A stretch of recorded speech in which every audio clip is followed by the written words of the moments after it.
Doctor Amjad Saqib, vice chairman Punjab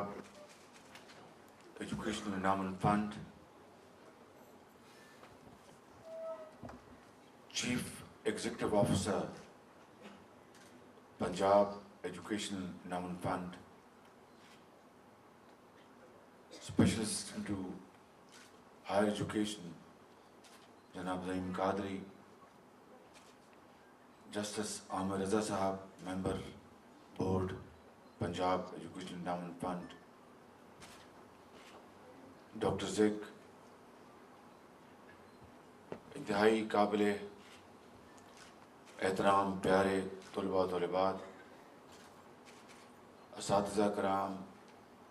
والدین اور انتہائی محنتی، جفاکش اور عظیم پاکستانی والدین، ممبران قومی و صوبائی اسمبلی، پرنسپلز، سیکرٹری محکمہ تعلیم، سرکاری افسران، خواتین و حضرات، السلام علیکم۔ آج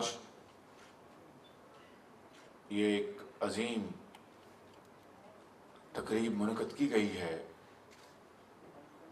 اس بات کا اظہار کرنے کے لیے کہ تمام تر مشکلات اور مسائل اور خود پیدا کردہ مسائل، بھائی ذرا خاموشی اختیار کریں آپ، اور خود پیدا کردہ مسائل کے باوجود الحمدللہ پاکستان کے نونہال نوجوان طلباء و طالبات اس بات کی گواہی دے رہے ہیں اپنی محنت اور امانت کے بل بوتے پر کہ یہ ملک جسے ہم ہمیشہ خداداد ملک پاکستان کہتے ہیں، جو ابھی تک خداداد تو ہے لیکن قائد اور اقبال کا ملک پاکستان نہ بن سکا، لیکن یہ تقریب اس بات کی پکار کر اس بات کی گواہی دے رہی ہے کہ انشاءاللہ یہ بچے، یہ بچیاں اور یہ والدین اور یہ اساتذہ کرام ضرور اس ملک کو خداداد ملک پاکستان بنا کر دم لیں گے۔ یہ ہماری مستقبل کا ہے، یہ ہماری مستقبل کی منزل ہے، اور پشاور سے لے کر کراچی تک اس طرح کے لاکھوں کروڑوں بچے اور بچیاں ہیں جو کہ اس قوم کے ہیرے ہیں، جن کو تراشنا وہ نہ صرف حکومت کی ذمہ داری ہے بلکہ اس ملک کے تمام وہ طبقات جن کو اللہ تعالیٰ نے یہ قدرت بخشی ہے کہ وہ پاکستان کو اپنے پاؤں پہ کھڑا کریں اور پاکستان کو گداگری سے بچائیں، پاکستان کو بھیکاری بننے سے بچائیں، اور پاکستان کو تمام مشکلات اور لعنتوں سے پاک کریں۔ یہ اب ان کی ذمہ داری ہے کہ ان ہیروں کو تراشیں اور ان کو موقع دیں کہ وہ پاکستان کا مستقبل روشن اور پاکستان کا مستقبل درخشندہ کریں۔ مجھے اس میں کوئی شک نہیں کہ الحمدللہ یہ پاکستان کے نونہال، یہ صحیح معنوں میں یہ مستقبل کے قائد ہیں، اور صحیح معنوں میں یہ پاکستان کے معمار ہیں، صحیح معنوں میں یہ پاکستان کو تمام لعنتوں سے نجات دلا دیں گے۔ 64 سال گزر گئے، جس طرح